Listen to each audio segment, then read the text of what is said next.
నెల్లూరు నగరానికి చెందిన విపిఆర్ యువసేన అధ్యక్షుడు, నెల్లూరు హబ్ నిర్వాహకులు అరవింద్ రెడ్డి నెల్లూరు నగరంలోని ఆకుతోట, రాంజీనగర్, ఈద్గా మిట్ట, రంగనాయకులపేట పరిసర ప్రాంతాల్లో నెలకొల్పిన గణేష్ విగ్రహాలను ఏర్పాటు చేసి లడ్డూ ప్రసాదం అందజేశారు. ఈ సందర్భంగా నెల్లూరు నగరంలో విపిఆర్ యువసేన ఆధ్వర్యంలో ఇటువంటి కార్యక్రమాలు నిర్వహిస్తున్నట్లు, భవిష్యత్తులో మరిన్ని సేవా కార్యక్రమాలు నిర్వహిస్తామని, ఈ కార్యక్రమాలు వేమిరెడ్డి ప్రభాకర్ రెడ్డి చేస్తున్న సేవా కార్యక్రమాల స్ఫూర్తితో చేస్తున్నట్లు తెలియజేశారు. ఈ కార్యక్రమంలో సుధీర్, నరేష్, పవన్, విపిఆర్ యువసేన సభ్యులు అధిక సంఖ్యలో పాల్గొన్నారు.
అరవింద్ ఇంకా ఇక్కడ ఉన్న ఆకుతోట సెంటర్ లో ఏర్పాటు చేసిన విగ్రహం అద్భుతంగా ఉంది.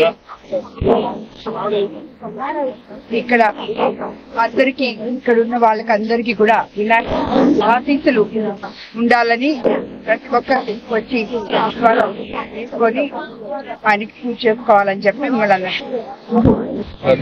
అందరికి ఈరోజు వినాయక చవితి శుభాకాంక్షలు. అలానే ఈరోజు రాంజీనగర్, ఆదిత్యనగర్లో రాంజీనగర్ 5వ వీధిలో మనం వినాయకుడిని ప్రతిష్ఠించి ఈరోజు ఇక్కడ వినాయక మహోత్సవం జరగడం స్టార్ట్ చేశాము. ఈ మహోత్సవానికి నెల్లూరు హబ్బు అధినేత అయినటువంటి అరవింద్ రెడ్డి గారు ఇక్కడ ఈరోజు స్వామివారికి లడ్డు ప్రసాదము కానుక ఇవ్వడం జరిగింది. అందువలన అందరూ సుఖ సంతోషాలతో వర్ధిల్లాలని అరవింద్ గారు అందరినీ కోరుకుంటున్నారు. అలానే ఈరోజు ప్రతి ఒక్కరూ ఈ గణేష్